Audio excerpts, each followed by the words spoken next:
반갑습니다. 서울 성북구에 사는 비타홍입니다. 저는 중년 이후에 건강을 잃고 힘들어 하시는 분들에게 도움을 드리고 싶은 건강 전도사의 역할을 하고 있는 비타홍입니다. 제가 오늘 드릴 말씀은 현대인들에게 꼭 필요한 정말로 필요한 영양소, 모든 영양소가 다 필요하죠. 5대 영양소, 6대 영양소 다 필요하지만 그 영양소 중에서도 현대인들에게 꼭 필요한 영양소 두 가지만 소개를 드리고자 합니다. 현대인들에게는 스트레스가 정말 많죠. 특히 이제 우리나라 사람들, 대한민국의 국민들이 OECD 국가 중에서 노인 자살률이 1위라고 하잖아요. 그만큼 스트레스가 많은 사회라는 거죠. 노인 자살뿐만이 아니라 안타까운 일이지만 최근에는 이제 젊은이들 20대, 30대의 자살률도 1위라고 하죠. OECD 국가 중에서 가장 많은 그런 스트레스를 받는 노인이나 젊은이나 다 이렇게 힘든 세상을 살고 있는 우리 현대인들이라고 합니다. 이 현대인들에게 꼭 필요한 영양소에 대해서 제가 말씀을 드리고 싶어서 오늘 이 자리를 만들었습니다. 현대인들에게 꼭 필요한 영양소. 일단 스트레스, 그죠? 스트레스를 받지 않았으면 좋겠다. 스트레스를 받아도 이 스트레스를 이겨낼 수 있는 그런 영양소가 있으면 좋겠죠. 그리고 노화. 노화는 누구나 다 겪는 일이지만 이 급격한 노화를 막아주는 그런 영양제가 있다면 괜찮겠죠. 그 두 가지를 이제 설명을 드릴 건데, 일단 스트레스입니다. 스트레스는 우리가 받는 스트레스는 어쩔 수가 없다고 하지만 이 스트레스로 인해서 내 몸이 이 나빠지는 것을 예방해 줄 수 있다면 괜찮겠죠. 그 예방해 줄 수 있는 것이 한마디로 얘기해서 비타민 B군입니다. 비타민 B군이 하는 역할을 여러 가지로 표현하죠. 비타민 B군을 우리는 대사 비타민, 그리고 활력 비타민, 그리고 또 활력 비타민, 에너지 비타민이라고도 표현하죠. 그리고 스트레스 비타민, 이렇게 세 가지로 이렇게 비타민 B군을 표현하는데, 특히 이제 비타민 B군이 스트레스 비타민이라고 하는 이유는 뭐냐면, 스트레스로 인해서 내 몸이 문제가 생기죠. 스트레스가 쌓이면 한마디로 얘기해서 혈관이 수축이 되고 몸에 있던 피들이 다 근육으로 몰리고 이런 무슨 비상사태와 같은 그런 이제 상태가 되는데, 이렇게 되면 교감과 부교감의 균형이 이제 무너지게 되는 거죠.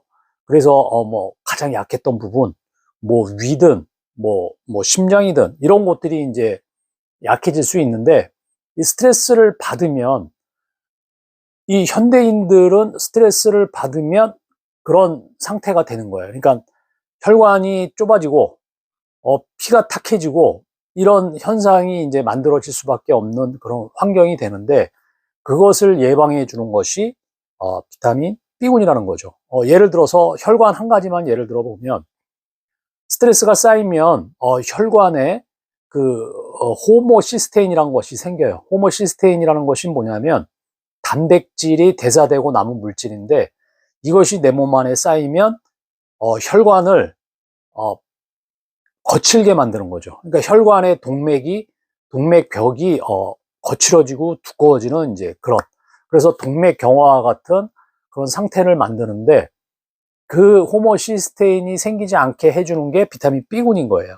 그러니까 내 몸 안에 비타민 B군이 평소에 있으면, 그러면 그런 호모시스테인이 스트레스가 생겨서 호모시스테인이 생기려고 할 때 그 호모시스테인을 예방해 주는 것, 호모시스테인이 생기지 않게 예방해 주는 것, 호모시스테인이 생기면 혈관에 문제가 생기는 거예요. 그래서 그것을 생기지 않게 해주는 것이 비타민 B군의 역할이고, 이외에도 비타민 B군의 역할은 너무 많죠. 모든 요새 대사증후군도 많잖아요.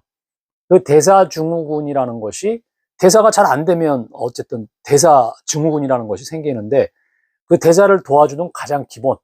그래서 비타민 B군을 대사 비타민이라고도 표현을 하죠. 그래서 이 비타민 B군이 중요하고요. 특히 이제 이 비타민 B군은 수용성이기 때문에 비타민 C와 같이 많이 먹어도 괜찮다는 거죠. 우리가 비타민 종합 비타민 먹고 소변이 노란 경우 있죠. 비타민 B군 중에 비타민 B2가 그런 소변을 노랗게 만드는 그런 역할을 하거든요. 그래서 노랗게 나오면 이 비타민 B군이 필요 없이 빠져나가는 것이 아니라 내 몸 안에서 충분히 쓰이고 남는 것이 빠져나가는 것이기 때문에 부족한 것보다는 훨씬 낫다는 거죠. 그래서 이 비타민 B군은 특히 비타민 B1부터 B12까지 있는데 특히 이제 비타민 B12는 동물에서 많이 또 이렇게 추출을 할 수 있거든요. 그래서 비건이신 분들, 고기를 잘 안 먹는 이런 분들은 특히 이제 비타민 B12가 부족할 수 있어요. 비타민 B12가 부족하면 한 가지만 예를 들어서 심장이 약해질 수 있는 거예요. 심장병의 원인이 될 수도 있고. 그래서 우리가 오메가3를 이렇게 많이 먹잖아요. 오히려 오메가3보다도 비타민 B군이 더 필요할 수도 있어요. 그 다음에 항산화제. 우리가 노화를 막아주는 것이 우리가 산화가 된다는 것이 노화가 된다는 뜻이죠. 그래서 항산화는 뭐냐면 산화를 막아주는 것, 노화를 막아주는 것이라고 표현하고요. 노화를 막아주는 가장 기본적인 영양제가 항산화제인 것이죠. 이 항산화제의 가장 대표적인 것이 우리는 이제 비타민 C라고 표현을 하잖아요. 그래서 이 비타민 C를 내가 꾸준히 지속적으로 많이 먹어주면 이 노화를 최대한 막아줄 수 있다는 거죠. 이 항산화제에 대해서는 제가 항상 또 말씀을 드렸고 앞으로도 계속을 말씀드리겠지만 특히 이제 이 비타민 C 같은 경우에는 수용성 비타민이잖아요. 비타민 C나 비타민 B군은 수용성이기 때문에 좀 많이 먹어도 배출이 된다는 거죠. 그래서 필요 없는 부분은 배출이 되는데 요새는 그 배출이 되면서도 방광이나 이런 대장을 통과를 하면서 방광이나 대장의 그 상태를 이렇게 좋게 만들어주는 또 그런 역할도 한다고 하죠. 그래서 제가 두 가지 현대인들이 꼭 필요로 하는 두 가지를 권해 드린다면 비타민 B군과 비타민 C인데 우리가 비타민 C는 따로 먹지만 비타민 B군을 따로 드시는 분은 사실 별로 없죠. 그래서 비타민 B군은 워낙 다양하기 때문에 보통 종합 비타민에 들어있는데 종합 비타민에 들어있어도 현대인들에게는 비타민 B군이 굉장히 많이 필요로 하기 때문에 이왕이면 비타민 B군이 많이 들어있는 최소한 우리가 비타민 C를 영양 권장량이 100mg이라면 현대인들 보통 1000mg 이상을 먹잖아요. 어떤 분들은 6000mg, 10,000mg 이렇게 먹는 분들도 있는데 비타민 B군도 마찬가지입니다. 수용성이기 때문에 많이 먹을수록 좋은데 보통 저는 이제 10배 이상 들어있는 그런 종합 비타민, 그런 종합 비타민이나 혹은 비타민 B군을 따로 이렇게 섭취를 하실 수 있으면 내가 영양을 식사 중에서 골고루 섭취할 수 있다. 그러면 사실 비타민 B군만 따로 섭취해도 괜찮다고 생각을 해요. 현대인들은 아무래도 이렇게 골고루 영양 섭취가 어려우니까 종합 비타민을 고르되 종합 비타민 안에 비타민 B군이 많이 들어있는 그런 종합 비타민과 비타민 C, 항산화제, 비타민 C 딱 두 가지만을 권해드린다면 현대인들에게 이 두 가지가 가장 필수적인 필요한 그런 영양제라는 생각을 합니다. 그렇게 말씀을 드리고 싶고요. 다음에 또 다른 내용으로 또 찾아뵙도록 하겠습니다. 자, 또 뵙겠습니다. 건강하세요.